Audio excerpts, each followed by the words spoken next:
Salut toi! Aujourd'hui on se retrouve pour une nouvelle critique. On parle de Nos étoiles contraires.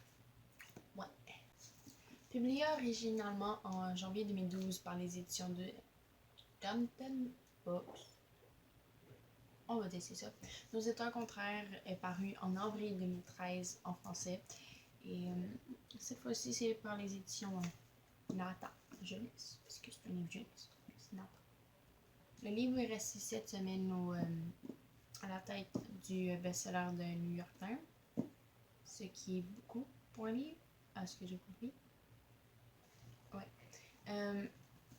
Vous avez pu aussi voir ce livre en film, parce qu'il a été adapté cinématographiquement en 2014. Bon, le livre est le 6e roman de l'auteur, qui est John Green. L'œuvre est un incontournable dans les romans d'amour pour adolescents, mais c'est ça, j'ai lu. Puis c'est une fiction réaliste qui finit en drame.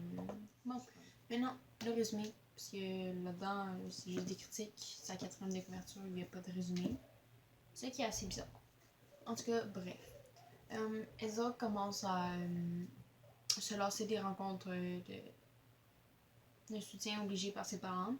Sa vie va changer lorsqu'un nouveau se joindra à la rencontre, qui est un ami d'un que connu. En tout cas, Augustus va se faire connaître assez vite auprès d'Isole. Il va se faire connaître. Isole fait sa réticence au début. Elle ne veut pas vraiment s'attacher à lui. Elle veut pas qu'il s'attache à elle à cause de sa maladie. Donc, il est réticente à cause de son temps compté. Mais Augustus ne va pas renoncer de sitôt et vraiment pas. Il va persister pendant un bon bout. Ils vont leur vie au maximum jusqu'à temps que le temps soit écoulé. Maintenant, pour la critique de ce livre, parce que Nos étoiles contraires est un livre facile à comprendre, comme tout le vocabulaire est bien correct, les personnages aussi. C'est un ordre chronologique, on revient pas dans le passé, puis tout le monde explique sa vie, mais on sait. C'est pas juste un souvenir qui réapparaît, puis t'es comme hein, présent, passé, futur, lendemain. Des fois c'est vraiment mélangeant. Mais ce livre-là n'est pas mélangeant. Les termes médicaux, parce qu'ils sont atteints de maladies, que je sais pas trop sur laquelle, mais ils ont 2 maladies différentes. Isole, Augustus. Nos étoiles contraires n'est pas un livre complexe à comprendre, genre les personnages, le vocabulaire, tout ça, c'est correct. Les éléments, on vient pas.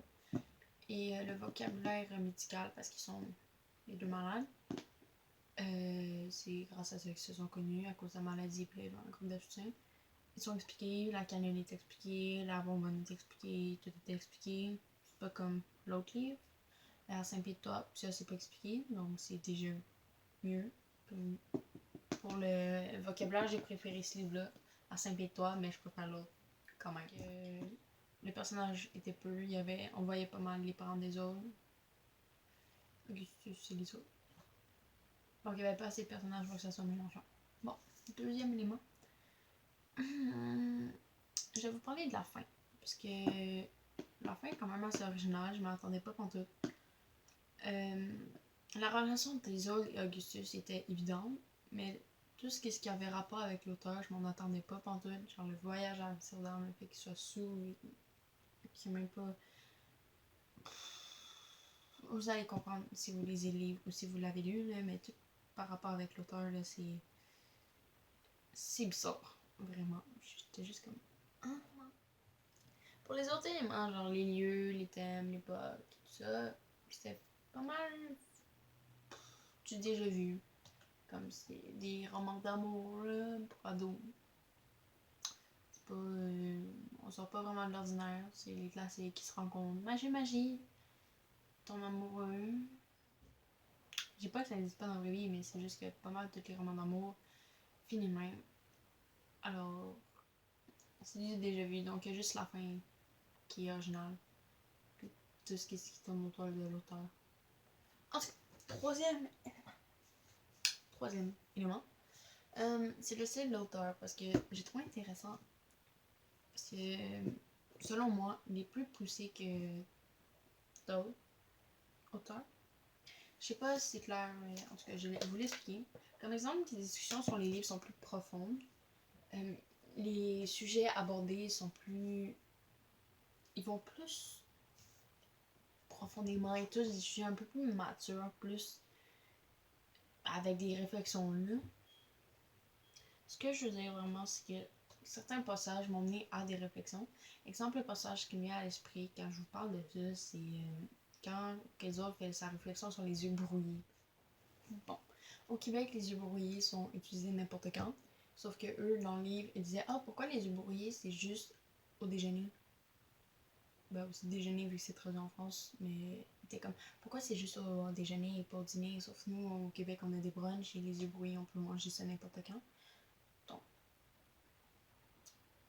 même si j'ai trouvé la réflexion bizarre à cause de ça, j'ai trouvé intéressant. Parce que, je sais pas, ça amené ailleurs. J'ai aimé vraiment son raisonnement. J'aime aussi le fait que l'auteur utilise souvent des répliques. Ouais, c'est ça. J'aime que le fait que l'auteur utilise souvent des répliques de leur livre préféré, qui est Impérial Affliction, si je me souviens bien. Augustus César le rappelle souvent. Tout le livre tourne autour de ça, mais c'est souvent rappelé. Comme Augustus a juste parlé, puis il sort un extrait du livre. Ah, j'ai aimé ça. C'est intéressant. Et aussi, un autre fait. Mais pas un autre fait, mais un autre extrait que j'ai voulu. J'aimerais juste mourir, Patrick. Ça ne t'arrive jamais. Si a-t-il répondu sans marquer un temps comme il le faisait d'habitude. Si, bien sûr. Alors pourquoi tu ne le fais pas? Ce passage-là a également attiré mon attention pour son niveau assez philosophique, parce qu'il parle de la mort. Je ne sais même pas si c'est philosophique. Mais disons que tu demandes pas tout le temps à quelqu'un s'il a eu le goût de mourir et pourquoi tu le fais pas. Donc c'est ça.